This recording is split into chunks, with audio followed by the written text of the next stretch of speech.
না, দায়ুসরা কখনো জান্নাতে প্রবেশ করবে না। বিশ্ব নবীর কথা শুনিয়া সমস্ত সাহাবায়ে কেরাম নবীর সামনে আসিয়া কয়, নবী গো, ইয়া রাসূলুল্লাহ, ইয়া হাবিবাল্লাহ, নবীজি আপনি আমাদেরকে বলে দেন যে দায়ুস কোন ব্যক্তিরা, কাদেরকে আমরা বলবো? নবী আমার কয়, এ সাহাবায়ে কেরাম তোমরা শুনে রাখো, দায়ুস তো ওই ব্যক্তিরা যারা নিজের বউকে, নিজের স্ত্রীকে, নিজের কন্যাকে পর্দার ভেতরে রাখে। এ জোরে জোরে বলেন, রাখে। তাহলে যাদের বউ পর্দা করে না, যাদের মেয়ে পর্দা করে না, এদের স্বামীদেরকে আল্লাহ তাআলা দায়ুস বলেছে। আর এই দায়ুসরা কখনো জান্নাতের ভেতরে প্রবেশ করবে না। আপনাদের মনে হয় এটা আপনারা মনে মনে চিন্তা করতে পারেন, হুজুর এখানে তো মহিলা নাই, তাহলে মহিলার ওয়াজ কেমনে করতেছেন? আরে ভাইজান, মহিলার ওয়াজ এটা নয়, আমাদের পুরুষের ওয়াজ এটা। কারণ নবী আমার কয়, তোমার বউ পর্দা না করলে, তোমার বেটি পর্দা না করলে, তুমি যতই হজ করো, যাকাত দাও না কেন, আল্লাহ তাআলা তোমাকে কখনো জান্নাত দিবে। এ জোরে বলেন, দিবে।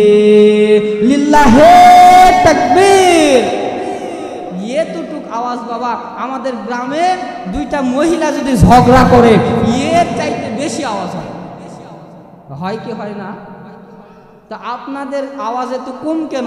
হাদিস শরীফের ভেতরে বিশ্ব নবী বলেন, আল্লাহর নবী, বিশ্ব নবী হাদিস শরীফের ভেতরে বলেন যে দুনিয়ার বুকে আল্লাহ তাআলা ওই ব্যক্তিদেরকে জান্নাত দিবে না যাদের স্ত্রীরা, যাদের কন্যারা দুনিয়ার বুকে পর্দার ভিতরে থাকে না। আল্লাহ তাআলা কোরআনুল কারীমের ভিতরে আরো বলেন যে ওই ব্যক্তিদেরকেই আল্লাহ তাআলা একটু ক্ষমতা, একটু সাহস বাড়ায়া দিছে, যেই ব্যক্তিরা দুনিয়ার বুকে নিজের স্ত্রী আর নিজের কন্যাটারে পর্দা করবে। জোরে বলেন সুবহানাল্লাহ। আরো জোরে বলেন না সুবহানাল্লাহ। সমস্ত মানুষেরা দেখবেন প্যান্ডেলে চলে আসবে, কিন্তু একটু সময় লাগবে। সময় লাগবে না বাবা, সময় লাগবে। সময় দেখবেন, সময় দিবেন, সবগুলা ধরধর করে চলে আসবে। আমার কাজই হচ্ছে মানুষকে জড়ানো, আর দ্বিতীয় বক্তা, প্রধান বক্তার কাজ হচ্ছে ওয়াজ করে যাওয়া, আর আমার কাজ কি মানুষকে জড়ানো, সেটা গান করেই হোক আর ওই কৌতুক করেই হোক। মমতাজ আপা যদি এই স্টেজে এসে বলতো, আমার ঘুম ভাঙায়া গেল রে হে মরার কোকিলে, তাহলে দেখলেন হিনি জোহরের সময় থেকে এমন মানুষ বসা শুরু করে দিছে, এই জায়গায় আপনি বসার আর সুযোগ পাতেন, কিন্তু এই জায়গায় মমতাজ আপাকে আনা হয় নাই। এই জায়গায় আনা হয়েছে কোরআনুল কারীমের হাফেজদেরকে। আপনারা ওয়াজখানা বুঝে থাকলে বলেন তো, মমতাজ আপার গান শুনলে কয় লিটার সওয়াব হবে? সওয়াব হবে? 1 লিটারও সওয়াব হবে না। মমতাজ আপা কয়, আমার ঘুম ভাঙায়া গেল রে মরার কুকিলে। আর আমরা বলতে চাই, মুসলমানদের কখনো মরার কুকিলে ঘুম ভাঙাইতে পারে না। মুসলমানদের ঘুম ভাঙে প্রত্যেক দিন ফজরের আজান। চিল্লা বলেন ঠিক কিনা? প্রত্যেক দিন ফজরের আজানে আমাদের ঘুম ভাঙা দেয়। এই গানগুলোকে আমরা মডিফাই করে, মডিফাই বুঝেন আপনারা? এই কিছু কিছু যুবকেরা দেখবেন আব্বাজানেরা একটা মোটরসাইকেল কিনে দিছে, ওই আবার এই মোটরসাইকেল মডিফাই করে সাইলেন্সার খুলে থুয়ে ও ফ্যাট ফ্যাট ফ্যাট ফ্যাট করে আর রাস্তাতে যায়। দেখছেন? ওই সাইলেন্সার খুলে থুছে, এখন ফ্যাট ফ্যাট করে আর রাস্তাতে যায়, আর আওয়াজ হয় বিশাল আওয়াজ। সাধারণ মানুষ ওই মনে করে সাধারণ মানুষ আমাকে খুব ভালো করছে, কিন্তু রাস্তার যেই দিক দিয়া যায় মানুষকেই মরে না কেন? ঠিক কি না? এই মডিফাই মমতাজ আপার গানগুলোকে আমরা একটু মডিফাই করে ইসলামের ভাষায় বলতে চাই। আপনারা কি শুনবেন? জোরে বলেন, শুনবেন? আমার ঘুম ভাঙায়া গেল গো ফজরের আজানে, আমায় পাগল বানাইছে গো মাদিনার প্রেমে, আমায় উদাসীন বানাইয়া গেল জান্নাতের হুরে গো ফজরের আজানে। চিল্লায় বলেন মারহাবা। এ জোরে জোরে বলেন না ভাই, মারহাবা। লিল্লাহে তাকবীর। মুসলমান ভাইয়েরা আমার, ওয়াজখানা বুঝে থাকলে বলেন তো, 2 নাম্বার পুরস্কার আল্লাহ তাআলা কি বলেছে? আমাদেরকে আরশের নিচে ছায়া দিবে। ইয়ার ভিতরে যার স্ত্রী পর্দা করে না, যার কন্যারা পর্দা করে না, আল্লাহ তাআলা বলে দিলেন এদের, এই স্বামীদেরকে বা এই স্ত্রীদেরকে কখনো আরশের নিচে ছায়া দেওয়া হবে।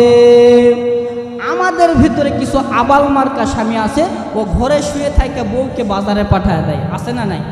এর ভিতর কি আপনারা আছেন নাকি? নিজে শুয়ে থাইকা বউকে বাজারে পাঠায় দেয়, ওর বউ বাজারে যায় ঘুরে বেড়াইতেছে, ওর কোনো হুঁশই নাই। আছে না নাই? মুসলমান ভাইরা আমার, সব জায়গার ভেতরে এই নারীরা ঘোরাফেরা করতেছে। রাস্তাত গেলে দেখবেন নারীরা, দোকানপাটে গেলে দেখবেন নারীরা, বাজারে গেলে দেখবেন নারীরা, অফিস আদালতে গেলে দেখবেন নারীরা। সব জায়গার ভেতরে এই নারীদের কারণে বাংলার জমিনে আজকে জিনার কাজটা বেড়ে গেছে। চিল্লায় বলেন ঠিক কিনা? শহরে বাজারে দেখো নারীদের ঢোল, পর্দাবিহীন তারা করে ঢলমল, অন্যকে তার দিকে আশিক বানাই, অন্যকে তার দিকে আশিক বানাই। দেশটা আজ ধ্বংস হলো নারীর বেপরদায়। সবার মুখে একই আওয়াজ, হাই হাই হাই। চিল্লা বলেন ঠিক কিনা? ইবলিসের বড় জ্বালা বাংলাদেশে আগমন ঘটেছে হে নারীর বেশে। দলে দলে দলে নারী মেলা মিলাই, পার্কে বসিয়া ওরা গলা মিলাই। দেশটা আজ ধ্বংস হলো নারীর বেপরদায়। চিল্লা বলেন ঠিক কিনা? মুসলমান ভাইরা আমার, এই নারীদেরকে পর্দা করার দায়িত্ব তার স্বামীর, পর্দা করার দায়িত্ব তার বাবার, পর্দা করার দায়িত্ব বড় ভাইয়ের। কিন্তু এই স্বামীরা পর্দা করায় না, এই বউয়েরা পর্দা করে না। এরা পর্দা করার কারণে আল্লাহ তাআলা বলে দিলেন, এদেরকে আমি বিনা হিসাবে জাহান্নামে দিব। চিল্লা বলেন নাউজুবিল্লাহ। এ জোরে জোরে বলেন না ভাই নাউজুবিল্লাহ। সেজে গুজে আপুরে হে কোথায় যাও দুপুরে, বলবো? সেজে গুজে আপুরে হে কোথায় যাও দুপুরে, ওরে আপু শুনে যাও বোরখাটা পরে যাও। বোরখাটা পরে গেলে লাভ কি জানিস তোরে, বকাটে যুবক দেখে দেবে না রে শীষ তোরে, রিক্সা চালক দেখে দেবে না রে শীষ। চিল্লায় বলেন ঠিক কিনা? এত যদি হয়ে থাকে অর্থের অভাব, আমাদের কাছে এসে বলো সেই ভাব। আমরা কজন দেখি বন্ধু মিলে একটা বোরখা কিনে দেব চাঁদা তুলে। চিল্লা বলেন ঠিক কিনা? দোস্ত, এই বউদেরকে পর্দা করার লাগবে, এই কন্যাদেরকে পর্দা করাতে হবে। আপনার আমার স্ত্রীরা, আপনার আমার সন্তানরা পর্দার ভেতরে না থাকলে বিশ্ব নবী বলে কখনো জান্নাত নাই। নবী আমার জান্নাতে চলে গেল, জান্নাত দেখিয়া নবী আমার খুশি হয়ে গেল। এইবার জাহান্নামের ভেতরে যাইয়া নবী জাহান্নামের দৃশ্যটা দেখিয়া নবীর চেহারাটা একটু মলিন হয়ে গেল। কারণ জাহান্নামের ভেতরে অধিকাংশ নারীরা আগুনের ভেতরে জ্বলতেছে।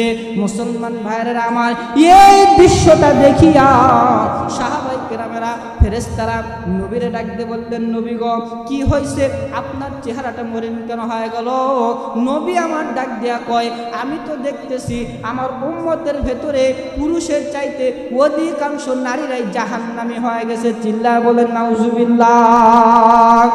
ওয়াজখানা বুঝে থাকলে বলেন তো, এই নারীরা বেশি জাহান্নামে যাওয়ার কারণ কি? নবী এবার জিজ্ঞাসা করলেন যে ফেরেশতারা রে, আমার উম্মতের ভেতরে আমার এই নারীগুলো কেন জাহান্নামী হয়ে গেল? এই নারীগুলো জাহান্নামী হওয়ার কারণটা কি? এই কথাটা শুনিয়া ফেরেশতারা ডাকতে বললেন, নবী গো,